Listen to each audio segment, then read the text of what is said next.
solutus est, para decir de un esclavo que era manumiso, y se utilizaba también en el caso de la ruptura de las maromas del barco cuando el barco sale del puerto y también en el caso del divorcio. Esos tres usos son muy interesantes porque nutren una serie de metáforas independentistas en la época. Buscando un marco conceptual para agradar al público colombiano, ya que ustedes están muy aficionados al marco conceptual,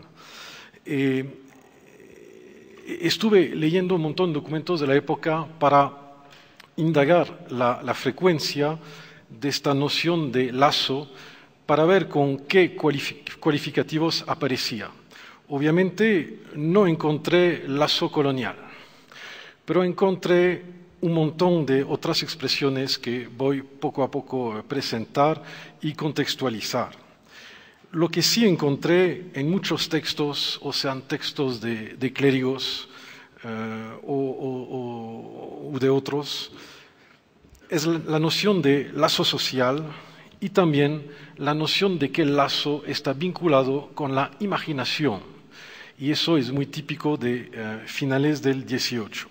Eso me condujo a una correlación que evidentemente un francés quizás podía hacer con más rapidez que otro, a saber, la correlación con lo que el filósofo francés Pascal llamó las cuerdas de imaginación. En un famoso texto del siglo XVII, el filósofo Pascal, describiendo las sociedades humanas, explicaba que al inicio de los tiempos existían entre los hombres cuerdas de necesidad, o sea que los más fuertes y más grandes dominaban a los más débiles, pero que con la evolución de la sociedad ya no era necesario a los potentes enseñar músculos u armas para dominar a los demás, lo que Pascal llama las cuerdas de imaginación. Y apunta Pascal, el rey no necesita de armas para hacerse respetar, y bien sabe el súbdito que puede sufrir la horca si dice la menor palabra insultante hacia el rey. Las cuerdas de imaginación como expresión y como concepto fueron conocidas en Bogotá a finales del XVIII. Pascal fue enseñado en Bogotá en la Universidad San Nicolás de Bari de los agustinos. La enseñanza de Pascal fue introducida por Diego Francisco Padilla, y Padilla insistió para enseñar este concepto y también imponerlo en la ciudad de Quito. De aquí mi interés en comparar este concepto de las cuerdas de imaginación en Bogotá y en Quito, y de hablarles también de esa serie de metáforas de la época que remiten a la imaginación destemplada, o sea, las cuerdas destempladas, que apuntan obviamente el debilitamiento de la sociedad.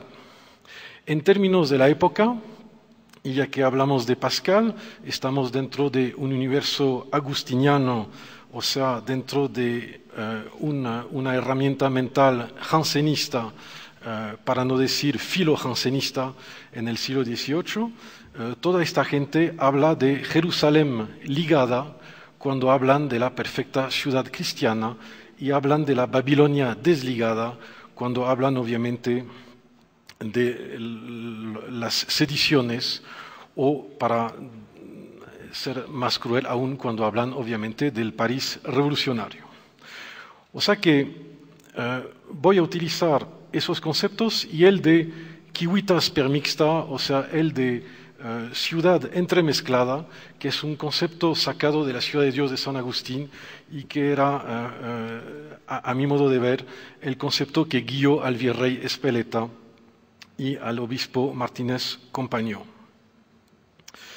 En resumidas cuentas, les voy a hablar de la disolución de las cuerdas de imaginación que ataban los habitantes de la Nueva Granada a su rey, pero que los ataban también unos a otros. Y la pregunta que quiero hacer es de saber si la disolución de las cuerdas de imaginación ha sido gradual, siguiendo una tradición historiográfica de cierta manera empapada de cierta teleología, o si fue repentina, como lo consideró, por ejemplo, un Pierre Chonu, admitiendo la idea que la independencia ha sido el fruto de un concurso único de circunstancias, o sea, la famosa idea avanzada, entre otras, por Perry Anderson, o sea, la importancia de la acefalía a partir del año 8.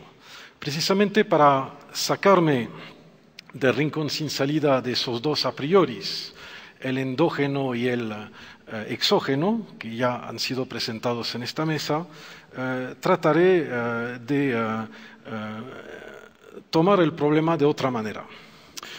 O sea, presentándoles dos configuraciones sucesivas, a mi modo de ver, entre este periodo de 1765 y 1810. No podemos hablar de una situación estática, el antiguo régimen no es estático, la imagen del rey no es estática, hasta podría decir que cada ciudad tenía su imagen de la monarquía, no hay un rey así eterno, etc. La primera configuración va de 1765 a 1789 y voy a desarrollar una idea.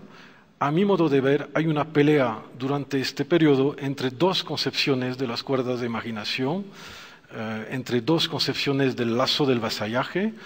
Por un lado, el lazo del vasallaje absolutista, que es bien fuerte y afirmado de manera bien fuerte en Quito después de la Revolución de Estancos del 65 y en la Nueva Granada después de la Revolución de Comuneros. Y otra concepción mucho más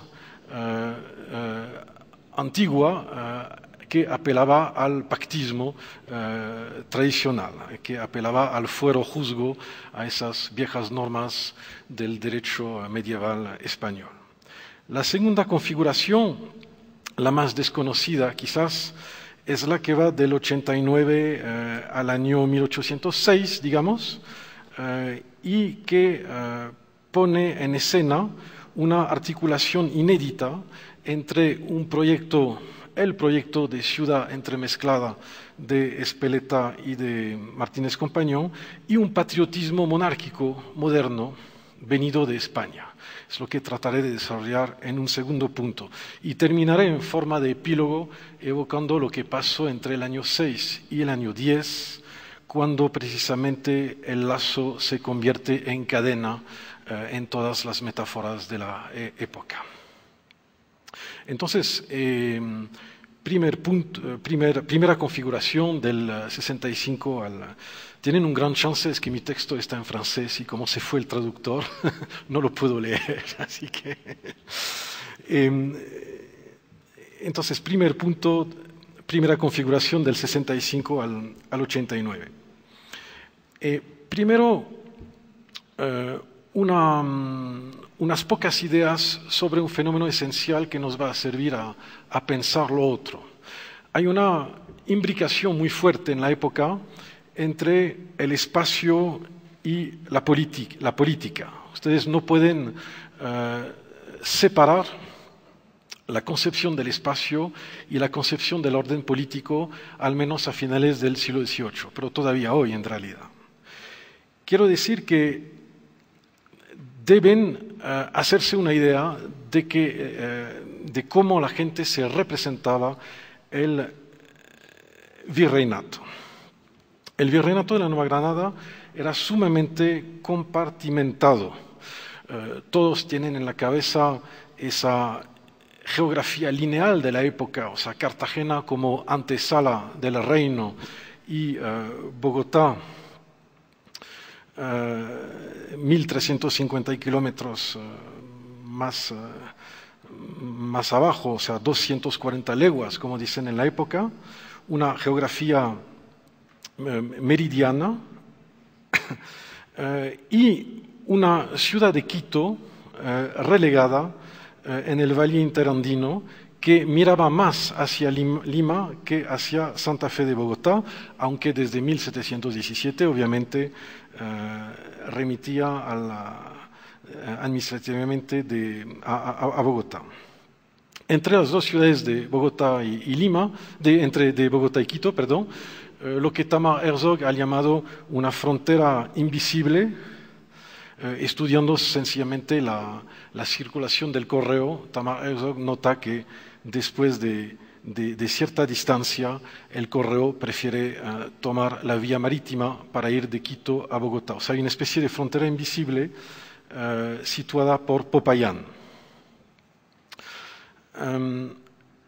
Germán Colmenares nos enseñó hace años a tener mucho cuidado con respecto a la percepción del espacio neogranadino y a hacernos a la idea que cada súbdito podía tener su propia percepción del espacio en función de sus intereses, o sean mercantiles o religiosos o administrativos, y que una serie de espacios subjetivos podían superponerse y deshacerse de los límites administrativos que solemos poner en los mapas, en los libros.